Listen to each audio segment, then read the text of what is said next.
qui me permet de négocier des ententes.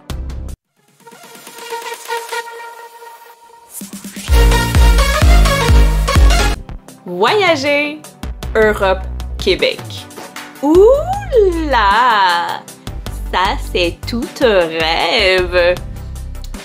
Eh bien, est-ce que ça vous arrive de voyager pour affaires ou bien pour votre compagnie? Puis, dites-moi en commentaire si ça vous arrive. Puis, dites-moi aussi, je suis bien curieuse de savoir, est-ce que c'est comme vous pensiez au début? Est-ce que c'est comme un rêve? J'aimerais vraiment ça le savoir. Bienvenue sur ma chaîne de Gigi Bulle, je m'appelle Geneviève et on parle de métier. N'hésitez pas à vous abonner si ce n'est pas encore fait là. N'oubliez pas de cliquer sur la petite cloche. Un analyste data va nous parler, sans plus tarder, de son métier, mais plutôt de ce qui l'amène à voyager parce que lui, il voyage plusieurs fois même par année entre Europe et Québec. Tout un rêve! My God! Bonne écoute à vous! Qu'est-ce qui vous amène dans le fond? Vous faites Europe, vous faites Québec. Qu'est-ce qui fait qu'il vous amène aussi à Québec pour votre travail?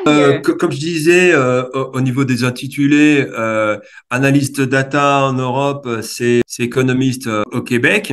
Ça veut dire que pour moi, je suis plus dans l'approche québécoise des métiers que dans l'approche européenne.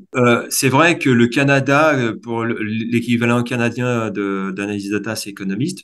Pour moi, c'est effectivement beaucoup plus parlant parce que pour moi, économiste, c'est un métier, analyse data, c'est une fonction puisque effectivement, l'économiste, il analyse des données. Il fait que ça, quoi.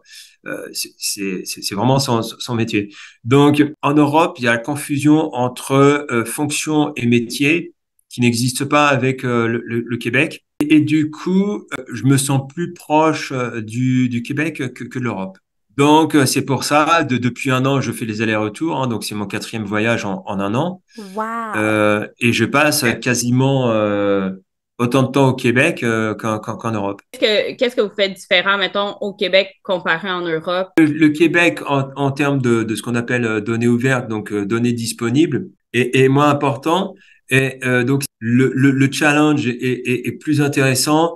Et les enjeux économiques me correspondent, du Québec me correspondent mieux que les enjeux économiques de la France ou de l'Europe.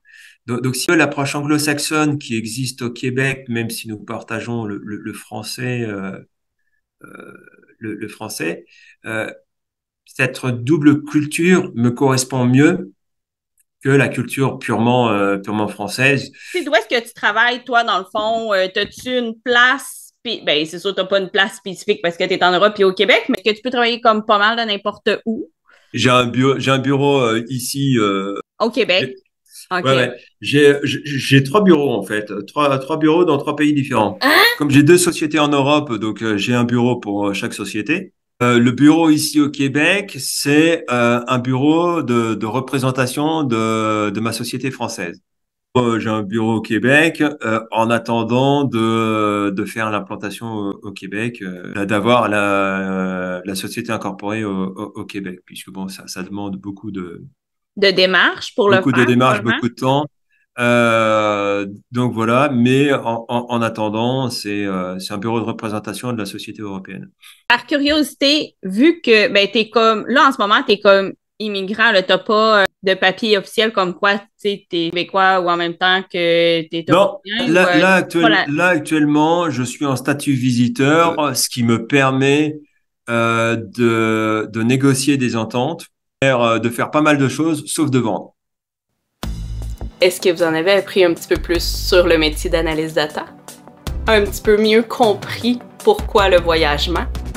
Puis, est-ce que ça vous a donné le goût de voyager, vous aussi? Moi, ça m'a quand même donné le goût de voyager un petit peu, de voir qu'est-ce qui se passe. Dites-moi là en commentaire si vous aussi ça vous a donné le goût. On se revoit dans ma prochaine vidéo la semaine prochaine. Portez-vous bien d'ici là. À très bientôt. Bye bye!